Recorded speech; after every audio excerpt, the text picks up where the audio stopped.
Hello and welcome to another episode of Growing Up B2B. I'm your host, Ed Delia, second generation president of Delia Associates, the place where B2B brands go to grow. Today I'm joined by Jay Suggs, founder of Success Consulting, leadership consultant, speaker, and soon to be author, whose life story bridges business, resilience, and purpose. Jay's journey started in sales and executive leadership at companies like MCI and Johnson Controls, where he learned firsthand how people and culture drive success. Now, through success coaching, he helps leaders discover their authentic voice, and lead with confidence and integrity. His upcoming book, inspired by the powerful sayings of his grandmother, distills timeless lessons of life and leadership, and he lives those values daily through his service as second vice chair on the board of Children's Aid and Family Services, where he champions inclusion, belonging, and human dignity. Jay, welcome up to Growing Up Being B2B. Oh, Ed, thank you for having me. And that was a heck of an intro, my friend. Thank you. I appreciate it. Hey, let's get right into it. You've had a really remarkable professional journey from early sales roles to executive leadership. But let me ask you, what drew you to the world of leadership development and coaching? It's interesting. When I started Success Consulting, it's where leadership meets transition. It's a space that I created for leaders in organization navigating change, whether it's identity, purpose, or growth. We help find clarity in chaos and conviction and uncertainty. As I went through and continue my leadership journey, I realized that behind the title, behind the role, behind the targets and the quotas and the revenue and the P&L, there lies the person. And it's really a self-audit to ensure that your output is resonating with the people that are under your charge. And that's what leadership in transition is all about. It's leading from your core, not your comfort zone. Interesting. Looking back, and you've had a considerable career in corporate, you had some big jobs. What lessons from that time have filtrated to the work you're doing with clients today? Leadership is a mirror, right? I believe leadership is about getting everyone rallying behind a single thought to make things happen. And how do you do that? It's really about that internal audit that I mentioned. I believe that throughout my journey, the more soulful, impactful lessons wasn't really about what we generated, what was accomplished, but it was really about where I met people, right? Leading from kindness, leading from empathy, understanding that not everyone is cut from the same cloth, understanding that everyone has a different experience, different lens, different upbringing, even a different perspective on their self and their value and their worth. And so when you're leading, you're not just leading an initiative or an effort, you're helping that individual come full circle understanding what their superpower is. That's leadership in a nutshell. And speaking of my grandmother, she was a force of nature, right? No, no titles, just pure wisdom. She found me and my sister in the child service system and decided these are my babies. She believed that leadership started in the mirror, and she taught me accountability, resilience, grace, before I even knew what those words were. You know what I mean? She was a self-help guru before it was a thing. So, where do you think that came from in her? That's pretty remarkable. And you've spoken about your grandmother extensively, but what was it about her that had that in her to deliver that way and to have that impact on you? Oh, it's interesting, man. It's two words that come to mind: relentless conviction, right? Okay. I think she understood that she was very accountable about her shortcomings and limitations, but she didn't use them as a crutch. And I believe her family, her children, I believe that her instilling her legacy was her fuel. My grandmother wasn't perfect. She wasn't always warm and fuzzy. But one thing that she taught me and one thing that I saw growing up within her was accountability. And that's why when you think of like business owners, family owned businesses, founders, startups, corporation, when you think about leadership, the fuel in the engine is accountability.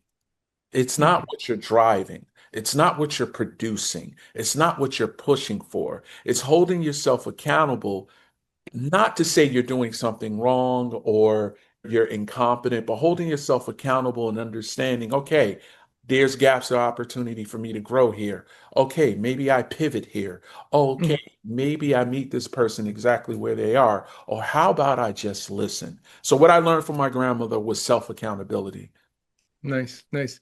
You've often talked about, and I want to touch on this before I get back to your grandmother because I got more questions about grandma. Oh, of But course. I, you've often talked about, and I think you were touching on it before about this idea of leaders finding their voice. And I really want to dig on that a little bit deeper because, again, when we bring this back around to the family business experience, I'm a Mhm. second generation. A lot of my leadership style initially came from my dad. Right. That's where I learned it from. And guess what? As a second gen, you can't lead like a first gen. And I found that Right. the hard way. Somebody asked me, what happened? How did you know it wasn't working? I was like, very easily. People started to quit because That I was the was leading data. them. That was the data. That was the metrics. I get it. No, I get it. When you bring it back around to maybe it's a second gen or third gen, who's basically heavily influenced by that previous generation, how do you dig deep and help them find that authentic voice within themselves? It's interesting. It's first and foremost, it's not a big event. You're not going to have an aha moment, right? So just like you, when I started in corporate America, I thought I had to be the boss that sit in the corner office in the mysterious corner office with the door closed and not approachable because that's what I saw. That's what I saw coming up in business. I was supposed to be non-approachable, mysterious in this corner office, but what I realized was that there was a disconnect. There's this term called imposter syndrome. Everybody uses it, right? Everybody Mhm. says it. But imposter syndrome to me is not a bad thing. What it is a signal. It's telling you that you're not being your authentic self. When I talk to clients and leaders and they say, Jay, I'm suffering from imposter syndrome, I go, no, you're not suffering from imposter syndrome. Imposter syndrome is telling you that you're not fully being your authentic self. So you got to ask yourself a series of questions to get there. So back to your question, when you say, how do you dig deep? How do you find true meaning of yourself and be authentic? Number one, you got to realize that something's off. So you got to tell yourself the truth. Number two, you got to ask yourself a series of hard questions. Who am I when no one's watching? What am I afraid of if someone sees me really be me? How do people feel when I'm in the room? Do I elevate others to be better based on my presence? It's questions like that that you get to the true, authentic understanding of your leadership style. Now, all of us mimic someone in the beginning, and that's fine. I call that a benchmark, training wheels, whatever you want to call it. But eventually, you're going to soon be faced with yourself. Because if you're not real and authentic, it doesn't resonate to the people that you have to lead. They'll sense something off. They'll even have water cooler talk and go, what's wrong with that guy? Because they're not sensing the real person. So you got to be honest with yourself. You got to realize that there are moments and events that maybe you're not fully showing up as yourself. And you got to ask yourself some serious, hard questions and empowering questions. What do I want people to learn and feel about me? What about my leadership that I want to make results and I also want to make impact as well? And this, all of what you just said, is huge because I'm sure you've encountered this in your practice. I certainly have. There's the person inside, and then there's the person that they are portraying. Oh yeah, There's persona the, for sure. and I see this a lot around the context of growth, whereas a leader is talking about growth, when as once you peel back the layers, they're actually terrified of that growth. And they're Well, terrified of the thing that they profess to want. And that's tricky. listen, Ed, growth is an uncomfortable process. But on the other side of growth, though, is boundless opportunities. Yes. My grandmother used to say, if it scares me, it may be right for me. When she used to say this, Ed, I thought the lady was crazy. What do you mean, if it scares me, it may be right for me? But I will say this day, anything I've ever done that made me nervous was the best decision I ever made for my career and my personal life, right? We're not Mm, supposed to live a life of being just comfortable. We have to challenge ourselves to see what's on the other side because that person that we are inside is there. We just have to unleash it by doing incremental steps. I tell people all the time, it's not a big event. It's not a big bang. It's not a big announcement. It's incremental steps to get yeah. you there. I have Yeah. this exercise that I work with leaders with. It's a simple exercise. I tell them to take out a blank piece of paper. On a blank piece of paper, draw a line. And on the beginning of that line, start writing down where you started all the way to where you are currently. So past state, current state, and where you want to go future state. As you continue this exercise, a couple of things are going to happen. Number one, you're going to say, wow, I came a long way. I did that. I can't believe I did that. Number two, energetically, you're going to go, wow, even though I'm in tunnel vision and I'm grinding and I'm trying to figure it out, I started here and now look where I'm at. I always tell clients to do that exercise because sometimes we don't pause enough to realize how far we've come. I tell people all the time, you're doing better than you think you are.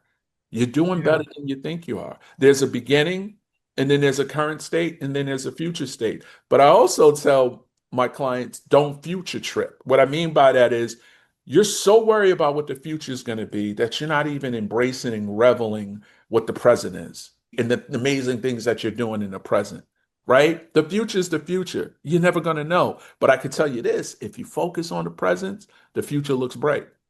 Yeah, you're preaching to the choir there. I'm one of those future, living in the future, living 6 months ahead. And I had to instill a discipline. So on our Monday morning meetings, force myself to always reflect back and thank the team and thank them for the wins we've had. My takeaway was like, make sure you celebrate the wins along the way. It's about the Yeah. journey, not the end result. And so quick, especially in our industry, which can be very fast paced, where Oh, things yeah. are just coming at us. Sometimes we forget, let's celebrate the wins. So every Monday morning, we're going to celebrate a few wins. We're going to talk about the last week and what we did that was really good, and typically call out a few team members for doing some great stuff. I love that because leadership taught me that it isn't about power. There is no power. It's about presence. I've learned that people don't care how much authority you have, they care how much you see them. My definition of Mhm. leadership was born from survival, not structure. My grandmother was a force of nature. Her presence showed me that she cared about me, that she wanted the best for me. It really wasn't about directives, it was about direction. And as leaders, sometimes I think we get the two mixed up. I work with leaders that say, I don't understand. I'm giving out these directives, I'm giving clear expectations. And I say, yeah, that sounds like a task. But what's the feeling behind those directives? Where's the direction? Can you tell me any employee that looks at your expectations know the feeling behind what you're thinking? That's why I always tell leaders you got to have a mantra. Got to have a mantra. In my old leading sales teams, I used to say, we all eat. What I meant by that is together, collaboratively, for the betterment of the company and the betterment of our customers, we will work together and we will feed our families. We all Right. eat. So, one of the things that I love about some of the messages that you deliver as spoken through your grandmother is the beautiful simplicity of them. These aren't big, complex ideas. They're Oh, rather no. but the elegance is in their simplicity because certainly in our world, it's not about how complex you can be, it's how good you can be at taking something complex and delivering it with simplicity, which I think is a lot of what her power came from. So, one of the lines that I just love that she said, and you've referenced this before, is you can be a leader or a loser, but not both. So you decide. Talk about that for a little bit and talk about how, to what extent that impacts how you or how you even would coach others. Yeah, when she told me that, just to make a long story bearable, I my first job was at a very world-renowned pancake house. And I had dreams of being a waiter, like on the teen movies, like 16 Candles and those type of movies. I had this dream that I was going to be like this waiter, charismatic and serving people. And I remember the first day I showed up to the job, the manager goes, we got the most important job for you. You're going to bus tables. I was like, bus tables? That's not fun, right? I can't be charismatic and energetic and do those things busting tables. I don't want to do this. I go home, I tell my grandmother, I'm 15 years old, and I tell her, and I said, Nana, they want me to bust tables. I should be a host. I should be a waiter. And she looks me dead in my eye and was like, you can be a leader or a loser, but you can't be both. And I was like, what? What does that mean? But now that I look back and I think about my clients and my career, leadership starts from within. You have to lead yourself. You have to create your guiding principles, your core values, right? You got to Mm. lead. If you can't lead anyone if you don't lead yourself. I ask leaders all the time, what do you do to fill up your cup? What do you do to stay grounded? What do you do to stay centered? What do you do to sharpen your skills? What books are you reading to understand Mm. different layers of leaderships and lens and perspective so you can become better to lead your people. And the funny thing is, the answers I get is always, I don't have enough time, or I got deadlines and crunching, and when do I have time for that? So leading, being a leader or a loser is literally leading from within and leading by your own discipline and your own focus. And you can't be a loser if you're a leader. You only can be Yeah. one or the other. And I think that was the piece that really impacted me because I've heard that before and it's said many ways. You can be a victor or a victim in this scenario. But this whole idea, you can't be both, right? Mm. You can't be both. So you have to decide in the moment, what are you going to be? And I think that's really what just resonated with me about that expression. And I love it. And I've reflected on it several times since I heard you say it. You know what's interesting? There are some mornings that are hard, right? I'm a leader. You're a leader, Ed, right? And there's some mornings as you're drinking your coffee and you're getting ready for your day, the whispers of doubt seeps in. I hear her voice telling me that, and I shake right out of it. You're a leader or a loser, but son, you can't be both. And I go, it's time to lead. Yeah. And the other point that you brought out in that was this idea of lifelong learning and making the Yeah, time to learn and better yourself. And I've certainly seen that. I think we all feel like we don't make enough time for learning, and it's a discipline, right? Just like yeah, anything else, it's a discipline. I have a good friend who I think his business was around 4 million like 3 years ago. Now it's heading towards 15. And I see this fellow basically every day. He has a discipline of reading every morning, you know, yeah, something yeah. new. And it's not like one book. He's usually got 4 books going on, but it's okay. There's something to that. He's learning at Absolutely. an accelerated rate and he's bringing that into his operation, and great things are happening at an accelerated rate. So there's something huge to be said for being a lifelong student, I would say. You're always evolving, right? I have a Mm, practice I do every day. And when I used to tell people this practice, they thought I was coming from vanity, but I wasn't. I look in the mirror and I say, Jermaine, that's my full name, right? I say, I love you. People are like, what? You tell yourself you love yourself? I'm like, absolutely. Because my worth is not tied by what I do, it's tied to who I am. So every morning I look in the mirror and I say, I love you, right? I love myself. I love my purpose. I love what I'm responsible for. There are so many leaders right now that are voiceless, right? There's so many changes leaders got to deal with. The economy, lack of resources, promotions, new bosses, layoffs, and the list goes on. But the ultimate goal is through all that transition is not to lose yourself. You are not what you do.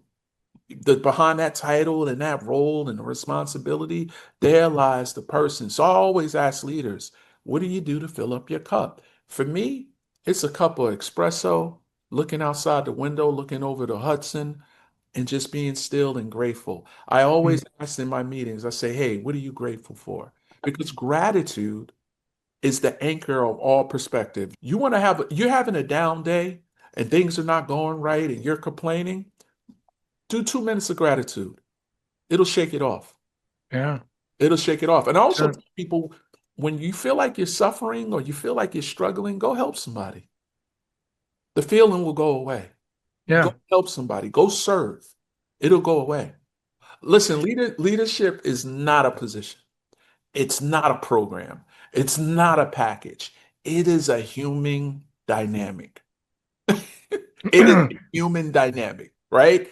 Yeah. If the leader's down, it shows. If the leader's indecisive, it shows. If the leader, let's just say, is confused, it shows. But it's important to be human. It's okay to tell your team, I don't know the answer, but Yeah. I'll get back to you. It's important to tell your team, you know what? I dropped the ball on that one. I'm Yeah. sorry. Yeah. It's okay to Yeah. tell your team, I'm having one of those days, team, where everything is just not aligning. But Yeah. give me a minute. I'm gonna get back to it. Yeah. I And just did that today, man. I pulled an employee in. I said, "Hey, I was short with you yesterday. I had a lot of things going on and I didn't mean to be that way." And I apologized. And I said that oh, and he was totally cool with it. And he said, "It's okay. I understand." but And Ed, what you just said though is powerful. You know why? Somebody asked me the other day, what makes a good leader? And this person just started naming all these buzzwords. I was like, no, awareness. And they looked at me, awareness. I was like, yeah, awareness. right? Ed, you noticed that you were short with an employee the other day and you apologize. Awareness. Do you understand that you made that individual be seen and valued just by being transparent with them? Yeah. Yeah. Because we're human. We're It human. sounds a lot cooler when you talk about it. Oh no, but no, but think about it, Ed. We are human, right? Yeah. I want to be led by someone I can resonate with. I want to be led by someone who I feel understands the plight. Listen, I always say that COVID did a couple of things. COVID taught leaders they had to lead and not manage anymore. To me, the day of the manager is gone. You just got to be a leader in every sense of the word. It also taught us that when the epidemic hit, we were all going through the same stuff. Yeah. It wasn't exempt. People were losing people in their families and friends. Oh yeah. All parents had to be these quasi teachers, which was trying. Yeah. We all felt isolated. World stopped. But the one thing I realized is that the leader had to rise. The leader had to say, "How are you doing today? Yeah. Are you Absolutely. okay? Take as much time as you need." The manager had to become a leader, and the leader had to lead from a human point of view.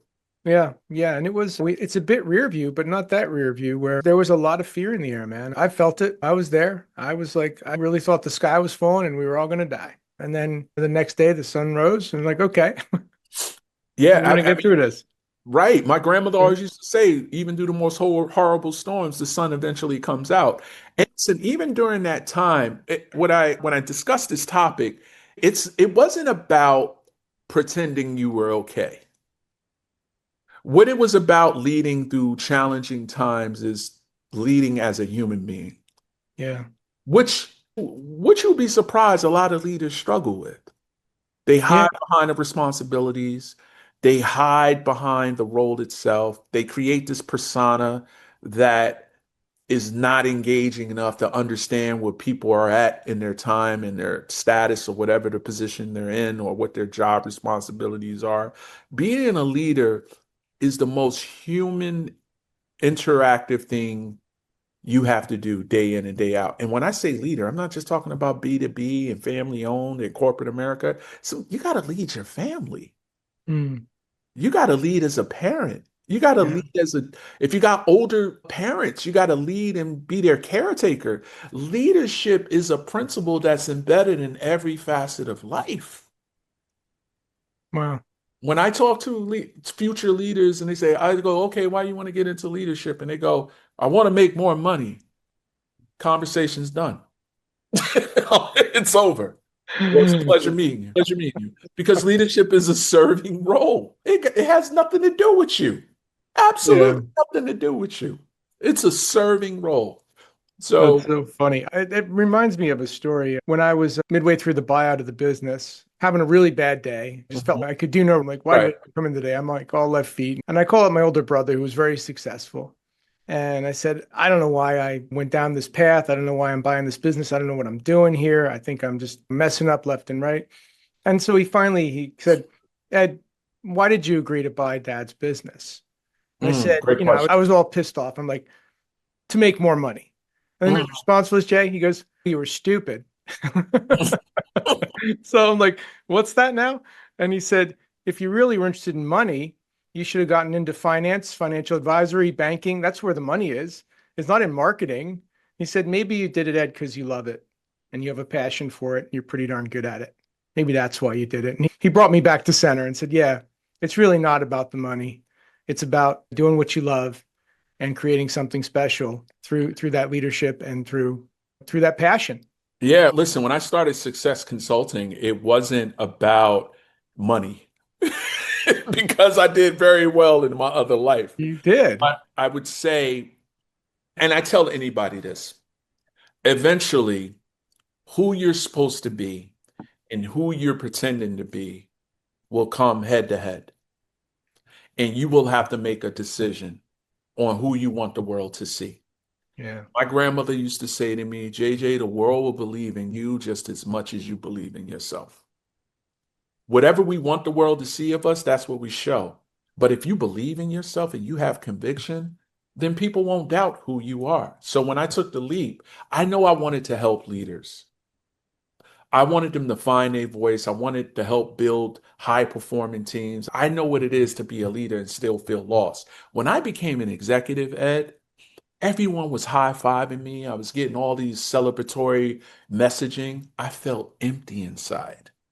Wow. And I kept asking myself, what is wrong? I'm a kid from the hood. I'm from Newark, New Jersey. And I am now the global director of diversity and equity and inclusion, and I feel nothing. What is wrong with that? What is wrong with me? And then I realized that my worth, my purpose is not tied by anyone else's expectations. It's tied by my internal compass of how Hmm. I want to contribute to the world. I am in a space now where I can help leaders in transition I was in transition when I had that moment where I felt empty. People say to me all the time, Jay, I think it's time for me to leave this company or do something else. And I said, listen, if you don't change your habits and if you don't change your behaviors, the only thing that changes is the name outside of the building. So you need to do your self audit before you do anything. Hmm. Most Hmm. people leave jobs because they say it's more money or they're not happy. But what it really is that they don't know who they are, Ed.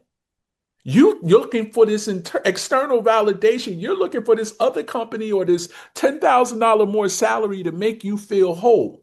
Guess what? It won't.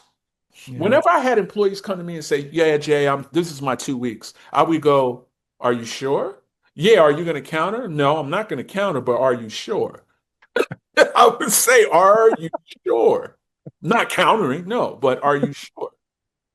Yeah, it's this much money. And I would go, okay. I would decode it. I was like, well, after taxes, what is that? And then they would go, wow, that's not really. I was like, all I'm asking you to do is ask yourself really why you're leaving. If it's Hmm. not elevation, if it's not upward mobility, if it's not going to change your life substantially, maybe you do the inner work and then see what happens. Yeah. That's hard. That's a hard ask, man. For some people, that's a hard ask. Oh yeah, it's a horrible process. It's not horrible process. It's a process that makes you feel like crap. Because you're asking these brutally honest questions. Yeah. Look, when I decided to do success consulting, I was at the height of my career. Yeah. I love those bonuses. I'm not gonna lie. I love those. What, a bonus in a quarter? What? I loved it. But at the same time, I just said this to a group of entrepreneurs. I said, there's a discomfort to freedom. No more guarantees, no more safety net. But let me tell you, I have something that is mine and I'm helping other leaders that going through things that I've been through. And for Yeah. that, man, I think I'm living a purpose-driven life. I think that is the life Sally Suggs wanted me to live. Yeah. And speaking of, we touched on service, and you've been open about your roots, being in the child services system as a kid with you, I believe, and your sister as well. And that's how your grandmother found you and then Yeah. raised you. Now, coming full circle, you serve as second vice chair of the Board of Children's Aid and Family Services, which is the roots of the very same organization that once reunited you with your family, if I'm not mistaken. It's like I'm reunited with my grandmother in spirit, right? Every time I walk into a meeting, I see her. I see the kid of who I could have been. It's personal. It's a purpose in action. And to be on the board of an organization that does amazing things and help families in every walks of life, I tell you, it makes my heart sing. It gives me a real warm feeling inside. And I would tell any business owner, leader, if you're struggling in your day to day, serve outside of it. And it'll remind you of why you do what you do. I like to say I'm using my superpowers for good now. Yeah. You know, That's a great point. And knowing a little bit about that organization, the work they do, there's a whole world, Jay, that most of us are never exposed to. absolutely. That Absolutely. just is, and it's not always a pretty world. It's not always pretty. Sometimes there's moments where it can be, when there's the right match made and someone comes out into adoption and has but a lot of times it's a dark place that most of us on a day to day are just never even exposed to, but it's there. And it's really great work that they do there. And it's great that you're supporting that organization now, with the perspective you have of really coming full circle in many respects. That's awesome. No, I listen, I felt like I was in two worlds, right? I was Mhm. in this corporate world where everything was a system and a structure. And listen, the expectation was plain and simple. You got to hit your number or else, right? But I think when you work with a nonprofit like Children Aid and Family Services, I think you're making an impact, you're moving the needle, and you're helping. Yeah, And I want to just stress that to your audience. I don't care what you do during the day. You could be a day trader, a B2B owner, a family-owned business, corporate raider, whatever it is. Use those gifts and skills to help the less vulnerable population. that's That- great. That's great. That's a great yeah. takeaway too. Obviously, your grandmother's sayings are hugely impactful and they're becoming the foundation for your upcoming book. So, without Yeah. sharing too much about the upcoming book, maybe you can offer up one anecdote that you think our listeners would benefit from. Yeah, listen, the book Conviction, that's the working title. We're in the draft phase right now. It'll be available fall 2026. It is literally anchored in my grandmother's anchored throughout the book. It's all her sayings, but applying it to leadership principles. One of my favorite sayings to her that she has, that she says that I still use, I use with my own kid, is if you don't see a light at the end of the tunnel, you light it up yourself. When she would say that, Ed, I would get so, it was like being at a Giants game. I would get so amped when I would overhear her say that. And what it means is literally that you are the instrument of change for yourself. Somebody asked me the other day, what's the difference between a high performer and an okay performer? And I said, an okay performer would see a roadblock and go, why is it there? And say, oh my God, why is it there? I don't want it there. I wish it wasn't there. I said, a high performer would see that same roadblock, go over it, under it, over it, and through it. Don't ask questions because they're going to get to the other side. And so when I think about the book and the principles and how it ties to it, it's literally giving leaders a lens and a different perspective. And then I have reflective exercises in the book as well, right? It's not just me writing, it's semi-autobiographical, but not really. But it's Mhm. really about reflective exercises for any leader at any stage in their career to ask themselves and do an exercise and understand that everything we do is a mirror. Everything. That's great. And we're certainly going to look for that release and let our audiences know when it's out. I have to ask you this because it's something that I've struggled with. So when my son was younger, he was a very good baseball player, and I was a coach. And Right. they said, "Yeah, you got to coach this team." I'm like, "Okay."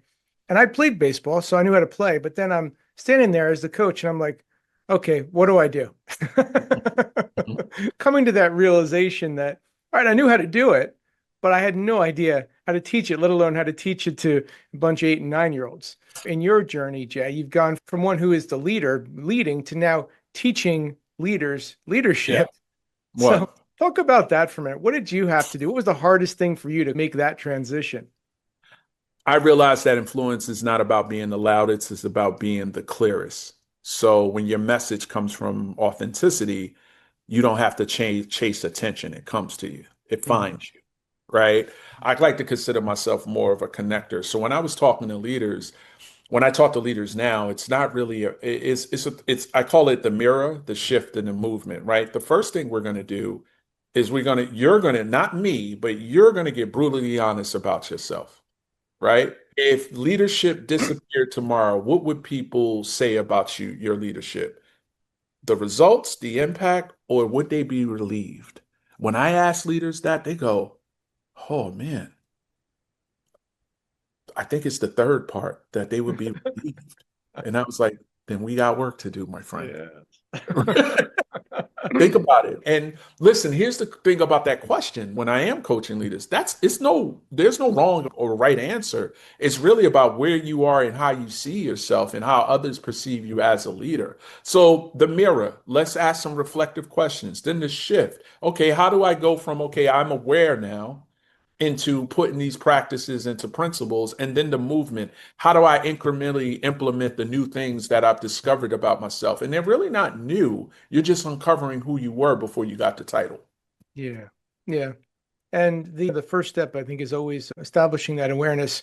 But then the hard work comes from the implementation, the execution. Always, And always, in any parts of business and life, it's yeah. always about the execution. When I tell people is, and you'll hear me say this all the time, whatever you start, anything new that you start or a discipline or a new effort, incremental steps, but take the step though. It's not Yeah, going to be pretty. It's not going to be perfect, but take the step.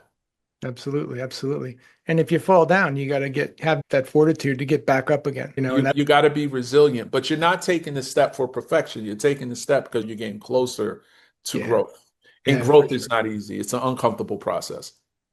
A lot of this podcast, a big area of focus, of course, is legacy. In many cases, we're talking to folks that are second, third. We even had a seventh generation individual in their organization, if you can believe that. Wow. Legacy is Congrats. definitely an important part of what's discussed on this program. So when we bring that back around to you, you've already done so much, and clearly you've got the juice to do a lot more. But Yeah. talking about legacy and thinking about legacy and your grandmother's wisdom, what kind of impact do you hope that your work and the future book will leave behind? What kind of mark do you wish to make? And what will your legacy be, Jay? That's a great question, by the way, Ed. I think leadership is rooted in conviction. It can change families, companies, communities. I want people to remember that you can come from brokenness and still lead with purpose. That's the legacy of what Sally Suggs built, and I'm just continuing it. Awesome. So last question for you. If any of our listeners wanted to connect with you personally or learn more about success coaching, what's the best way for them to connect? You can go on my website, www.iamjaysuggs.com. You can search Jay Suggs on LinkedIn. I'm there. And then I have a TikTok at I am Jay Suggs on TikTok. I also have a YouTube channel at Jay Suggs. Awesome. And I would encourage our listeners to check all that out because Jay also drops a lot of great anecdotes along the way, some great life lessons, and he's very giving of his knowledge and expertise. So please do check him out. Jay, your story is a powerful example of how leadership is both personal and generational, and how the lessons we inherit can shape the leaders we become. Thank you so much for sharing your journey and your Oh, Ed, thank grandmother's you for wisdom. having me. Thank you for Awesome. having me. Awesome. So again, we've been speaking with Jay Suggs of Success Consulting, and I'm your host, Ed Delia, and this has been another episode of Growing Up B2B. Thanks so much for listening in, and we'll see you next time. Jay, thank you so much for being with us. This was awesome. Thank you, Ed.